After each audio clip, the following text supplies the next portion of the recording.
We're there, babes. I'm in the tree. The tree's in there. You got I didn't brush my hair. Fuck's your sake. hair looks fucking great. Today I have an incredible guest who's all about helping female entrepreneurs not just survive in business but to truly flourish. Holly is a positive psychology coach who specialises in helping women step into confidence and build businesses that feel aligned and fulfilling. And I can't wait for you guys to hear what she has to say. Holly, welcome to the podcast. Thank you so much. I'm so excited and very honoured that I'm your first official guest. You're the first official one. I mean, we're halfway through filming, but you're the first one. Yeah, I love this. And thank you for such a lovely intro. Was it all right? Yeah, okay. I feel like I might have to plug that into my website somewhere. Little soundbite. I like it. Appreciate it. Thank you. You're very welcome. Okay, I'm going to get just straight into the questions. Love it. I've got a few for you. Okay. Your work is all about helping female entrepreneurs flourish. How can positive psychology help business owners overcome the fear and the self-doubt that often comes with creating content? Yeah, it's a really good question. And there is always self-doubt when it comes to creating content. So I want to kind of highlight that first. That is a very normal feeling, quote unquote. You know, we don't love the word normal, but it is. You know, everybody, even the most seemingly confident people will have these moments of self-doubt when it comes to putting themselves out there. And positive psychology gives us so many tools to kind of help us overcome that self-doubt, but also kind of taking a step back from that to recognize it. Okay. Because I think what I find with a lot of people, a lot of particularly entrepreneurs showing up online, is that they presume they're not good at it, or they presume that they're not the right sort of character or the right type of person to do that because of their own preconceptions of what that might look like. And I think, so sometimes that kind of fixed mindset will stop them from even trying, you know, and stop them from even giving it a go. So I think positive psychology, first and foremost, brings kind of that awareness of self and that understanding that, you know, stepping into a growth mindset, which essentially is, you know, a psychological term for believing that things are possible. You know, it opens up the avenues to at least give it a go in the first instance. Yeah. And I think, you know, particularly that self-talk. So noticing what it is you're saying in your head when you are thinking about turning up online, you know, or creating content. Yeah.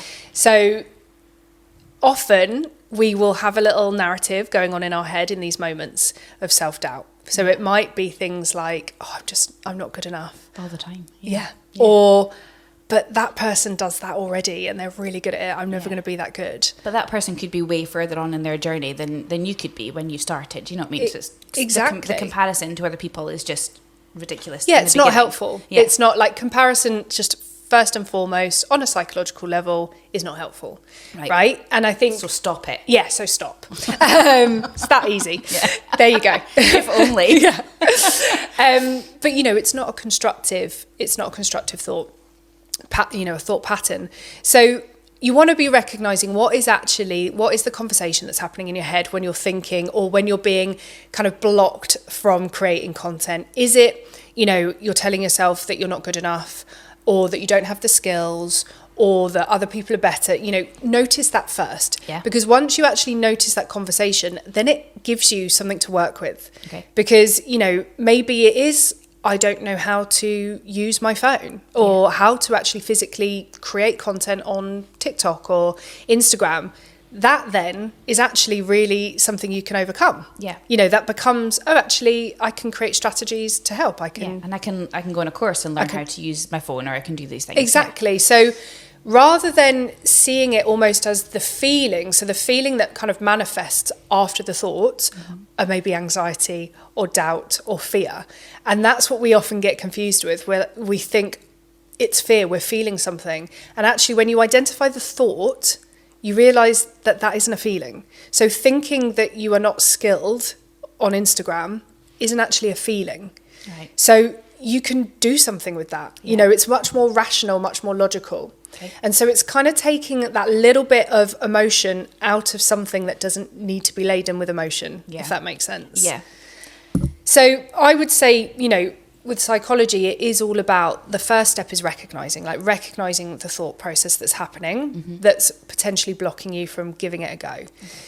And I think another big thing that kind of positive psychology teaches us is to really recognise our own strengths. So I think as well with creating content, you will probably have, and you might have had this, Faye, a vision of what it should look like, or maybe, you know, what is you think is expected of content.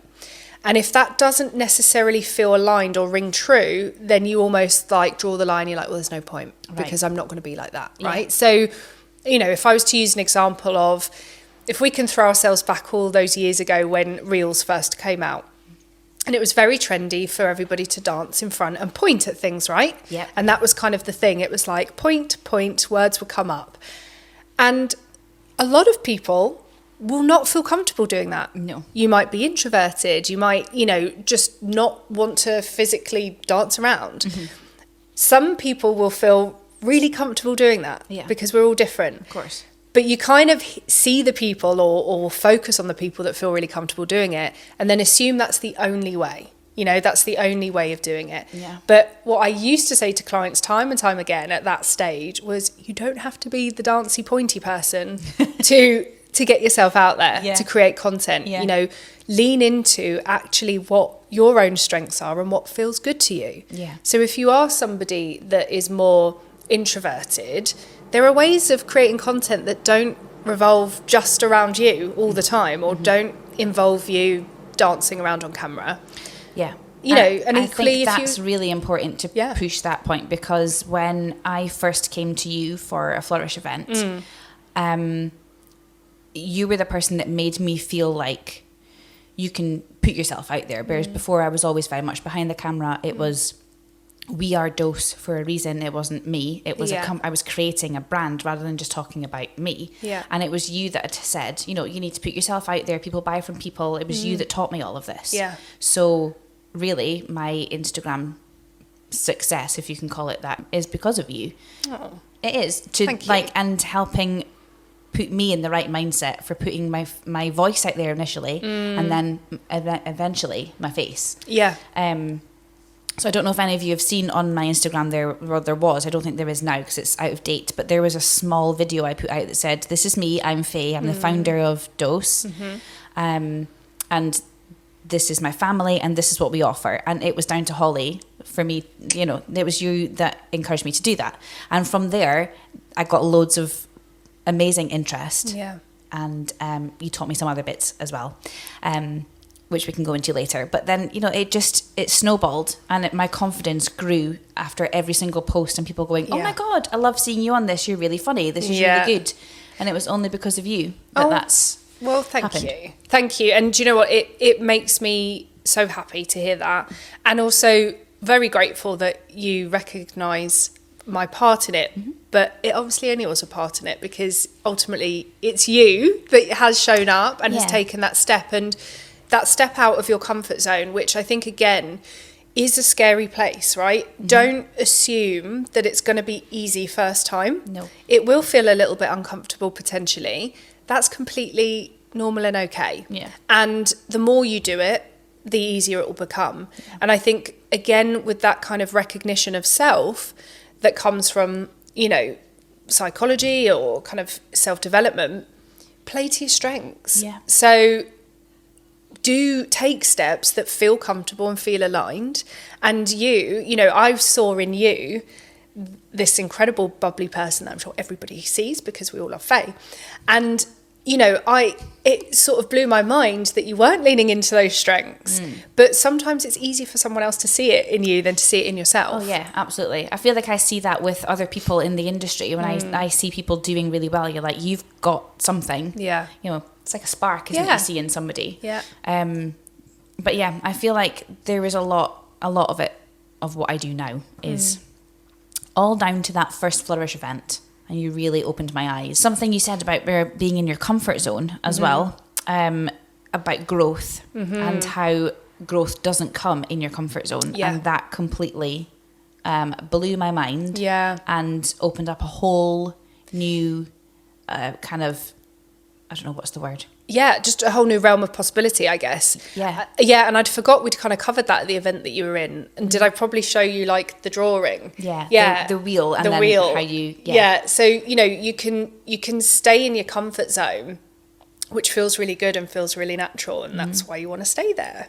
But that's not where the growth happens. If we think of it as like a circle and then a circle outside of it, and the things that you want to reach are in the circle outside of your comfort zone. So you're only going to be able to reach them if you break through it. Yeah. And so you will go through that little middle bit of discomfort or a bit fear or, all of those things. But on the other side of that is all the things you really desire and want. Yeah. And that is, in a nutshell, is what a growth mindset is. And if you've ever heard the terms in psychology, growth versus fixed mindset, a fixed is essentially you telling yourself, I can't do this. Or I'm not the sort of person that does well on social media. I'm not the sort of person that is going to be good at creating content. In that language, you are fixing that belief. And if you imagine like in your brain, it's literally wiring up the pathways to believe that because you're telling yourself that. And it's like your brain's going, oh, okay, that's your belief. So that's going to go in there. I'm going to keep it in there. It's going to stay and you're not going to grow and move away from it. Yeah. Exactly. Whereas a growth mindset is about kind of, challenging some of those beliefs. And actually a little nugget here, which I use with my kids. It's a really great one for kids, but equally for adults, is just adding the word yet to something. Have you heard this before? No, I haven't. Okay, so if you're saying, I'm not good at creating content on Instagram, if you just add the word yet to the end of that sentence, so I'm not good at creating content on Instagram yet. It completely changes the energy around it. There's now suddenly hope and possibility and the idea that you can be good at it. And that's so simple. So simple. An incredible mindset just changed there instantly. Just a little cognitive reframe is what it is. Yeah. But like you said, a little mindset change, just a little shift with language, because we are all constantly talking to ourselves, or talking to each other. So noticing those little things are so key. So that is going from a fixed to a growth mindset just by using the word yet. Amazing. Okay, so many entrepreneurs struggle with consistency when it comes to posting content. How can mindset shifts and positive habits help business owners stay motivated and inspired to show up online? Yeah, it's a hard one. And again, I don't want to sort of pretend that it is an overnight thing for everybody, because it is going to take repeatedly pushing your boundaries of comfort, and repeatedly just dipping your toe in. But the sooner you can... Am I allowed to swear on this? Absolutely. Okay, good. Whew. The sooner you can give less fucks, the better, right? That's a soundbite, I love it. Yeah, like literally. Using that. Yeah, that is the key, right? Give less fucks and you will actually find that it is nowhere near as bad as you think it's going to be, right? So the sooner you can maybe take away some of things like perfectionism or worry, that self-doubt of like, oh, this has got to be perfect. It is better that you just take one little imperfect step than take no steps at all. Okay. So something I often say is done is better than perfect. And I really think when it comes to social media, when it comes to creating content, that couldn't be more true. Yeah. Because think about it as well, it's generally fleeting, particularly with social media. It doesn't, although it may be there in the ether, in the sense of people catching it, watching it, engaging with it, it comes and goes, right? Yeah. And we put so much emphasis onto it and so much worry and doubt and anxiety on this one little thing that maybe 8% of your audience will see. Yeah, you're so right. And it's kind of like, again, rationalizing in your brain. So taking some of the emotion away from it and actually creating, more of a rational outlook so that you can create strategies. So for me, done is better than perfect, and small, imperfect steps are better than one big perfect output. And it really is true. So if you can get consistent and challenge yourself to do one little thing a day, And, I always start with something simple and quick. So, I'm an Instagram user predominantly. I dabble in TikTok these days, but, She's moving into TikTok. I'm moving into, my TikTok era. But I'm an old school grandma, right? Mm-hmm. And so when Reels came along, it was actually a really great opportunity to just be less edited, to be, especially back in the day when Instagram really was a very curated grid, right? It was about all aesthetic, wasn't it? It was very aesthetic, and it was about showing your best pictures. So when stories came along and you actually could just have these 15 seconds, which they were, and they would be gone within the day, I found that quite liberating. Mm-hmm. And, believe it or not, I was not always comfortable on camera, on microphone, on a podcast. Really? See, I would just assume that you were just born ready. It's out comes Holly. Okay, here I am. No. You need some help. Oh my God. If anybody watches Friends and they're like over 30 like me, you'll get this reference. But I used to be a bit like Chandler when the camera came out. So I would suddenly do this like thing. Please don't screenshot that. A good look. So I'd feel fine, and then the camera would turn, and I'd sort of go, oh, I was so awkward, and I am an extrovert. I'm somebody that likes to be around people. I like to communicate with people, but I was not a natural. Mm-hmm. And I will tell you, it was Reels that has created this, created me being able to speak and hold myself and talk on camera, and now I can just jump on and like switch it on. Mm-hmm. I never used to be able to do that, but having this little tool that was 15 seconds that was going to be gone tomorrow anyway, it was kind of quite liberating.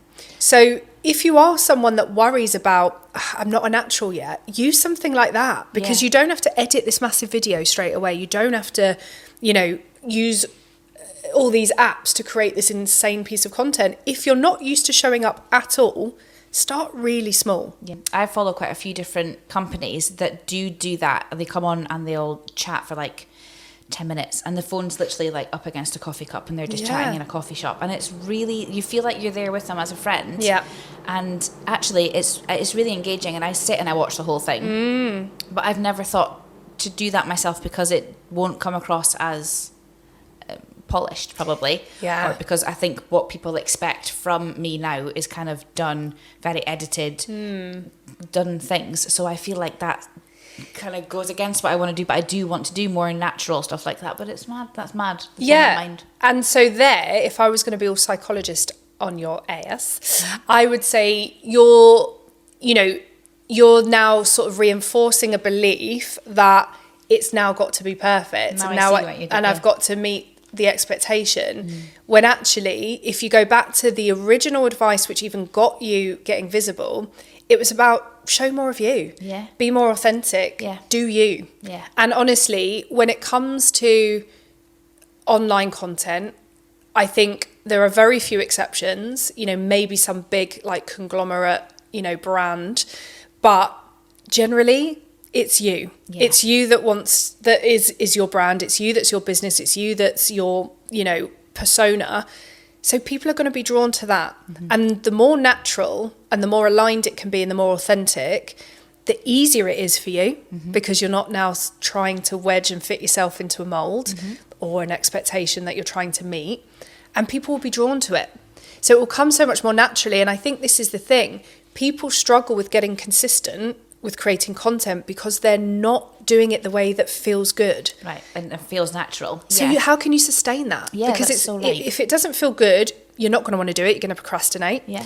You're going to get bored of it. You're going to feel ick. Whatever all these things are, it's not sustainable. Yeah. So going back to that example, being like somebody who's maybe more introverted or just hates dancing and feeling like, right, I've got to do the dancey pointy reels, you could do that for a week, and then I will guarantee you it will drop off and you won't show up again. Yeah. So I'd rather you showed up and propped your camera against a coffee cup and unedited it if it meant you were going to show up. Yeah.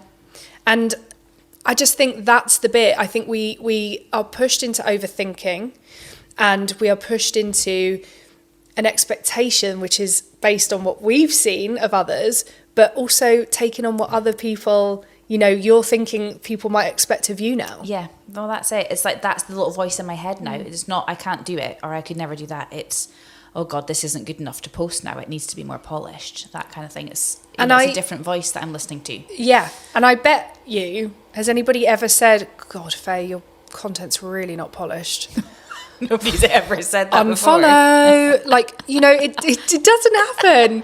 And this is the thing. And we, you know. Such a stupid thing. Why is that even in my head? You're so right. Do you know what I mean? So we get ourselves consumed with thinking about what other people might think. It's mad, isn't it? Might.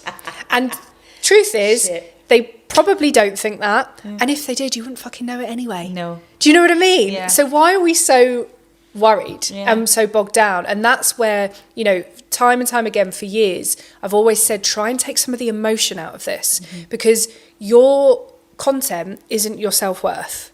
Your content isn't tied into your worth here in the world, right?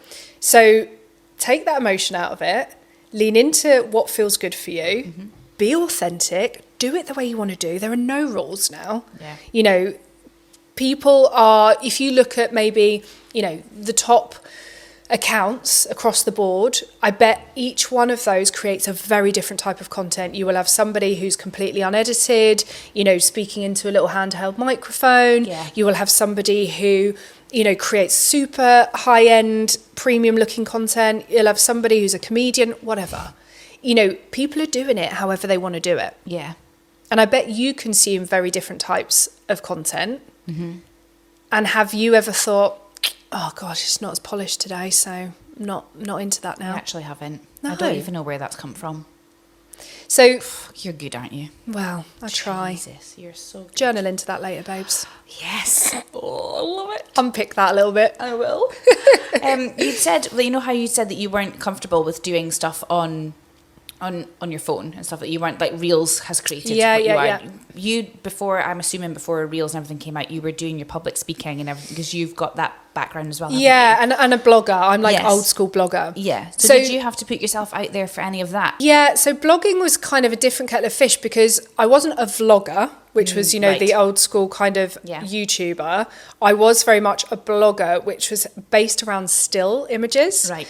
So that's why I kind of, you know, when Instagram did come about, I was very comfortable in the grid aspect of it. Yeah. And then when there was now suddenly video is the way forward, I was like, what the hell? Like, I don't know how to edit a video. I remember thinking, I'm never going to get into that. Like, I used to watch stories and be like, oh no, I'm not doing that. Yeah. Yeah. Yeah. It was like a whole other world. I was like, oh, I'll not do that. Yeah, and I instantly compared to, you know, the cream of the crop who were in there first and were then, you know, curating really amazing videos, and maybe even, you know, there were a lot of YouTubers that came out of like uni having studied media or whatever, so knew how to set up a video. And then I was like, well, I'm never gonna be that. Yeah. So I won't do it. Fixed mindset. And then it was actually when I had my daughter and I was on maternity leave, and really, quite honestly, was bored, just like breastfeeding, and sort of like, because I had an audience from my blog, and it was a very engaged audience. You know, back in the day, we used to really talk a lot on Instagram. Yeah. And I just sort of was like, I haven't got two hands to create content, write the caption, you know, I haven't got any nice pictures anymore to go on my grid. So it just became chatting, baby on boob, chatting to camera, and people responded because they were like, oh my God, how nice to see that you've not worried about putting your makeup on in this example, right? You know, that we can hear you, we get to see you, the bits that we think we like from your grid are now like cemented. Authentic. Yeah. I didn't know that about you. I didn't know that's how you got into that side of things. Because I always just assumed that you just have always I was trained, media trained. Yeah, that you just oozed this confidence. Well, thank you. But honestly, no. I have the same self-doubts that everybody has. I still do, by the way, have those moments where I'm like, you know, do I want to put myself out there like that? Or, you know, what if somebody thinks this? Or am I meeting the expectation? And actually, on that note, TikTok has been a really interesting transition for me, because it's almost given me a whole new parameter of freedom. Because I've been on Instagram for over 10 years, there had become some built up like expectation of myself on that platform that I think I had started to stop myself from posting what I wanted when I wanted. You were probably quite a professional Holly on Instagram, I feel, and on TikTok, I feel like we kind of see more of the real Holly. Yeah. Like you just seem much more relaxed on TikTok, if you And don't mind me saying. No, I love that. And that is what the beginning of my Instagram journey would have been like, right? Yeah. But then obviously I've developed and I've grown and I now have a business, and it is, it is different. So there is still, the me showing up representing my business will be a little bit different to, mum breastfeeding. Yeah. There are crossovers, but so I there's a reason for that too. But it is really interesting because even now I can now reflect and see that I was holding myself back a little bit. Right. And on TikTok, it was almost like this clean slate where I was like, well, screw it. Nobody knows who I am on TikTok. So I'm just going to say what I want. Give less fucks. Give less fucks. And actually now that's had a really beautiful ripple effect back to my Instagram, because I'm like, I do have so much more fun creating content in that way. I create double the amount of content because I'm not overthinking it. Yeah. So now that gets to come back onto Instagram. That's great. So even I, with the self-awareness that I have, still go through those moments. Yeah. So don't beat yourself up about that, but notice it and go, right, what can I change? So what one thing can I do that's going to just push me out of my comfort zone, and be a small step that I can now build on. Yeah. Because it's all about building. No one is perfect straight away. No one gets it right straight away. Even the most confident people are not as confident as you think they are. And everyone started somewhere in their journey, haven't they? Everyone You just started somewhere. Like, don't know where you've picked them up in that journey as well. That's the thing. Yeah, and we do compare, we instantly compare to someone who's way further along. Yeah. So it's like, if you're at the start of your journey, don't be comparing yourself to someone at the middle or at the end. Because if you're trying to match up to someone who is further along, you're just going to end up getting yourself overwhelmed and doing too much. And and then the fixed mindset will come through because it'll be like, well, I can't do that. Yeah. I could look at this podcast setup, Faye, like you're amazing. You've used your strengths, you've leaned into your skill set, and you've set up something incredible. Thank you. But there will be a lot of people who want to set up a podcast and go, oh I can't do that. I don't do this in my podcast because I know. I had that same mindset like a year ago when it was first brought to my attention, or over a year ago. There was like, you should do a podcast. I was like, I can't do that. What are you talking about? Yeah. But here I am. Here you are, and you're doing it. And you know Pushed what? out of the comfort zone. Pushed out the comfort zone. Yeah. You're doing it. Obviously, it will be perfect, but maybe it won't be perfect straight away. It's definitely not perfect. And, maybe you'll develop it and it will change a little bit over the months. And that's all okay. And nobody's going to go, Faye, that wasn't quite polished enough. I'm out now. I'm no longer on your team. Yeah. Like, it just doesn't, and if somebody was to do that, they can go fuck themselves. Sorry. They're not something you want to have in your circle anyway. Yeah. Absolutely. That kind of moves on to my next one about the overwhelm, anyway, that connection. Yeah. Is that content creation can sometimes feel overwhelming and draining if you are maybe trying to match up to somebody else. Yeah. Do you have any tips on how entrepreneurs can bring like an ease into that process, or kind of settle themselves into it and not feel the overwhelm? Because that's basically what this is all about. Yeah, so there's a few different angles that we can come at with this. I think let's come at it from a regulation point of view first. So often when we're feeling overwhelmed, we start to feel it physically, don't we? We feel it in our body as well as in our mind. So we might tense up and we might get a bit agitated or a bit breathless or whatever it might be. So first and foremost, deep breathe. Like just drop the shoulders. And if you've heard of box breathing, have you heard of box breathing? So, I first learnt about that on Sunday when we had a wellness event here with Lara. Amazing. She did box breathing with people, and I was sat over there making a reel. Yeah, not doing the event, but making a reel. And I was listening to her doing it, and I was like, I've never heard of this, so I need to go away and look at that. Please tell me. Really simple again, and something you can certainly introduce to kids, to adults. Anyone can do it anywhere. So you want to be just sat down somewhere. Preferably you can do it standing, but sat down's always nice. Both feet on the floor, shoulders down, just focus on dropping those shoulders, because with anxiety we often just go like that, and actually it's quite hard to relax when you're like this. So even just dropping your shoulders will change the way you feel. And then it's about breathing in for 4, holding for 4, and then breathing out for 4, and that's the box, right? So it's like the same amount of time. So if you can do that box breath 3 or 4 times, instantly you will feel different in your body. You will just feel more relaxed. So that is always going to be a really good place to then tackle things at. And this goes in any walk of life, by the way. If you're somebody who ever suffers with anxiety or overwhelm, that is a really great regulator. It just brings you back to a neutral, okay, now I can tackle this from a calm place. So that's like a kind of let's feel into our body a little bit. I would also say that think about how can I break this down into a small chunk? Because again, what we do is we almost catastrophize, don't we? We sort of go, I want this big thing and it's huge, and how do I get there? And now I'm overwhelmed because I've now got to create a podcast series.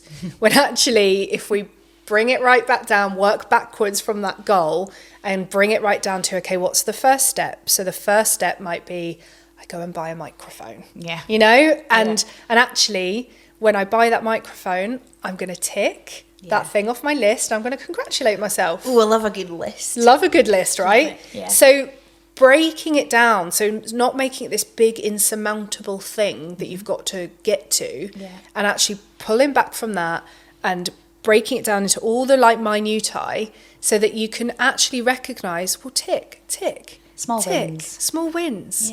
Yeah. So ease is such a great word. So in positive psychology, we use the word flow, which I think these days lots of people are familiar with. And flow is essentially that kind of space that you're in when, you know, time flies, when you like lose awareness of time because you're so happily absorbed in an activity. I love that. I love when that happens. It's like the best feeling ever when you look up and you go, oh God, 5 hours has passed. That doesn't feel like work. That was really, you know, it was comfortably challenging but enjoyable, you know, and that is a state that if we can engineer that as much as possible, like life just feels that little bit more easy. I do want to preface with, it's really hard to be in flow all the time, right? So let's manage expectations.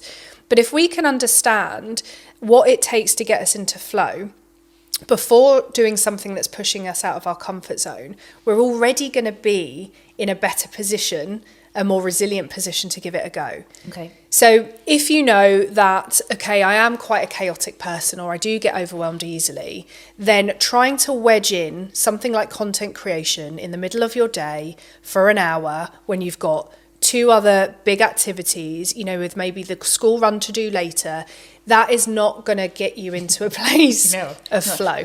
You're just going to, I actually, like my shoulders went up just thinking about it, right? Anxiety. Yeah, exactly. So what you want to do is go, okay, when am I best? You know, when am I at my best? Am I a morning person? Am I an evening person? Am I somebody who gets into flow having noise and bustle and maybe some music in the background? Or am I somebody who I need a bit of silence? I need to not be interrupted.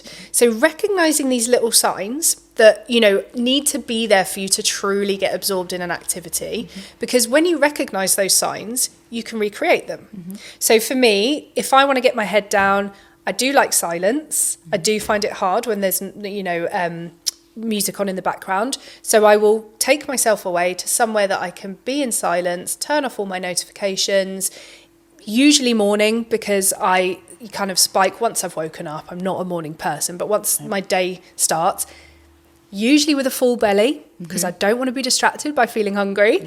You know, it's little things that maybe seem insignificant, but actually they're setting you up for a really positive experience. And then you can tackle it from a very different place, right? And so it doesn't have to feel overwhelming.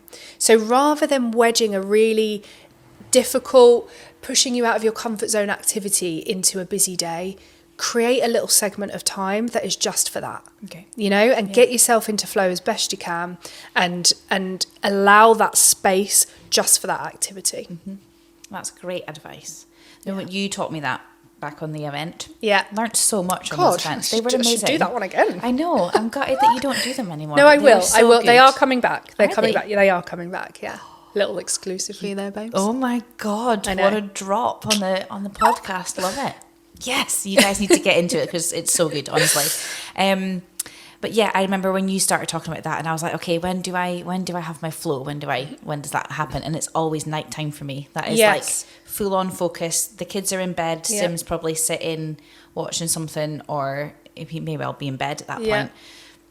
And that's when I'm fully truly on my own, and I can sit and focus on everything. And So then that would be such a great place and a great time for you to then create, right? Or to do something new, because you're going to be in a better, more receptive place to do it. Yeah. So it's recognizing those moments. Yeah. And I think so often we fight against that, or it comes back to that expectation or that comparison, or we assume, well, that person, creates content on a Saturday morning and whatever, right? So that must be how I have to do it. Like, no, if you want to sit there under a blanket, on your laptop or on your phone of an evening, an hour before you go to bed, do it. Yeah. Like, there's no rules. You get to create your rules with this. And I think we forget that bit, Yeah.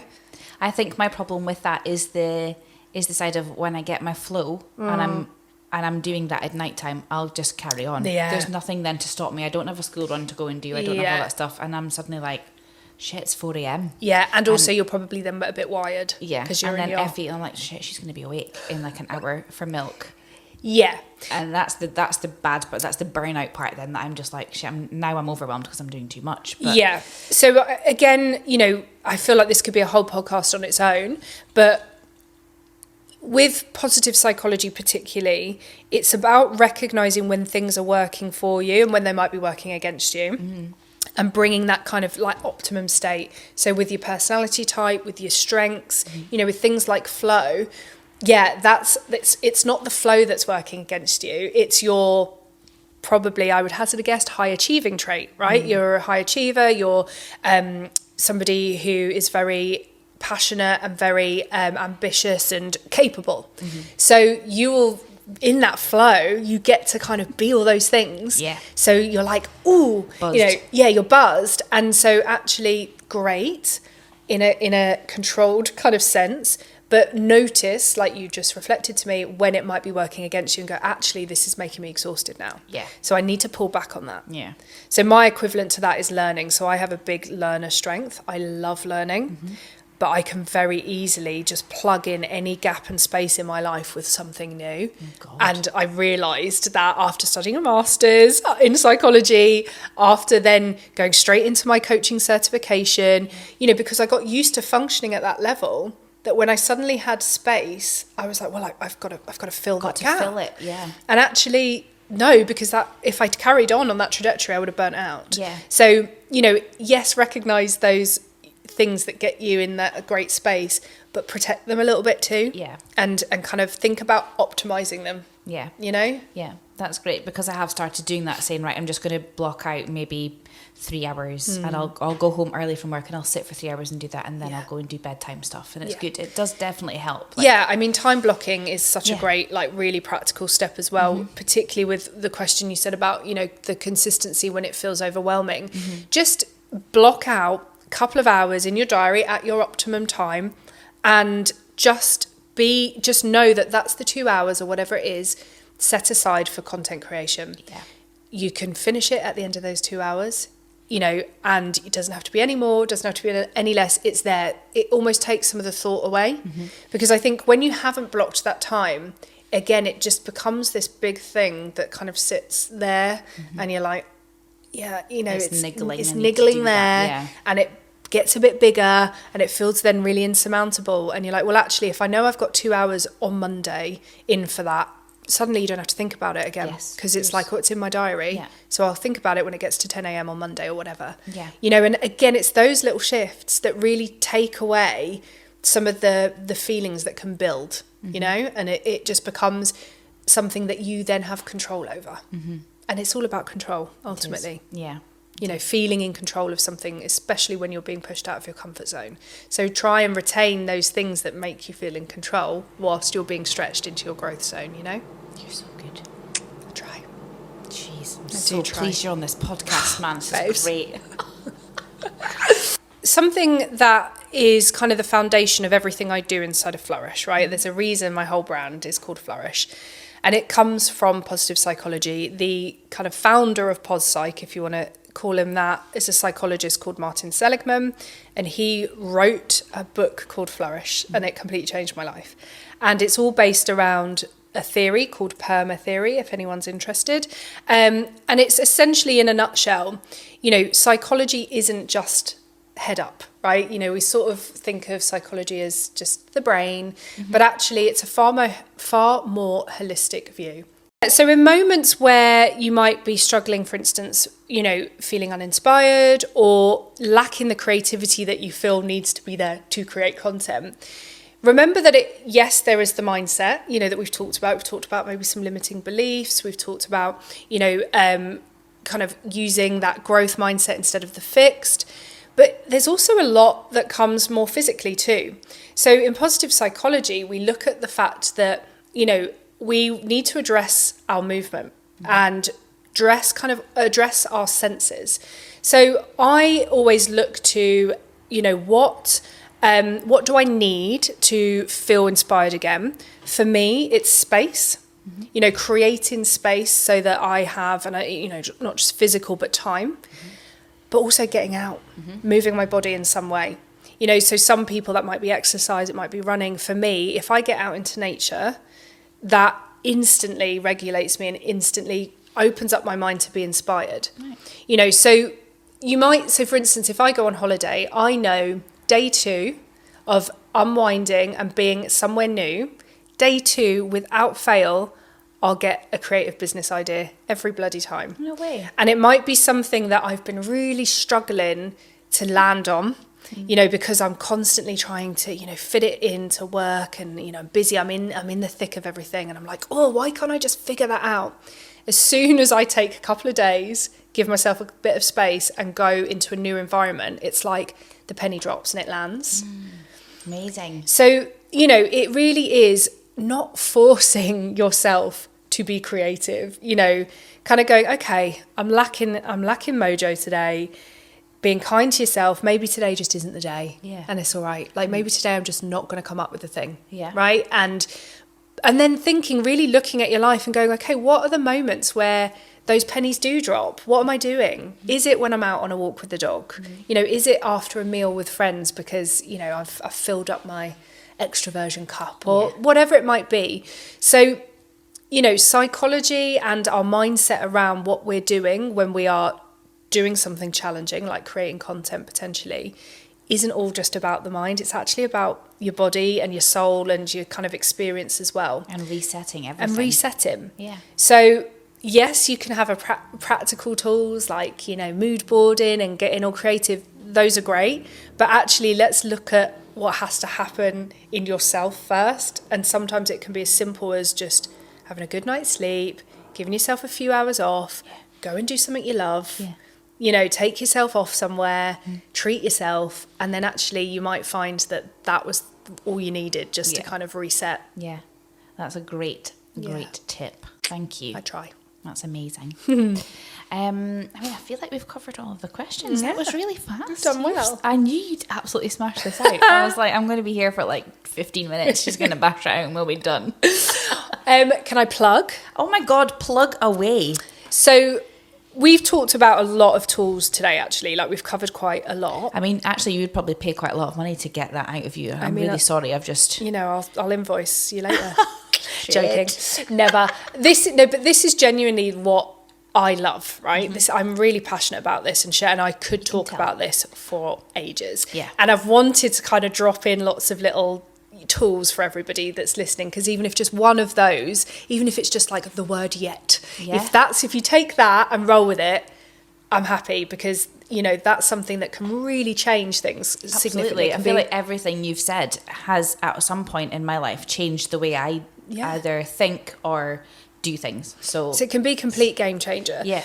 So what I would love to invite everybody to know is that I have an app. So I have an app that's called Flourish First, and it is available wherever you download your apps, iOS and Android. But the whole point and the premise behind that app was to be able to have a little bit of positive psychology in your back pocket. Like, that's literally the strapline. Because I know that it's one thing listening to this podcast and going, oh yeah, I love that, I'll think of that. But, you know, if you're not being introduced to these tools daily and consistently and practicing it, you'll forget it. So the idea within the Flourish First app is that you've got these tools in your phone, accessible anytime, you know, meditation, breath work, little positive psychology insights, little articles, tips that will help you when you're in these moments of discomfort or, overwhelm. And I would just love to invite everybody to download that, because if you've liked what you've listened to today, we've only just scraped the surface. And oh my God, yeah. There is so many things that you can do. And again, I really want to highlight that we get to improve our levels of positivity.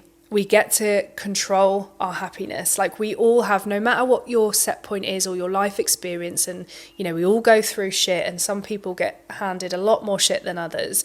I just want you to know that the science out there shows us that we can all improve our levels of happiness and positivity.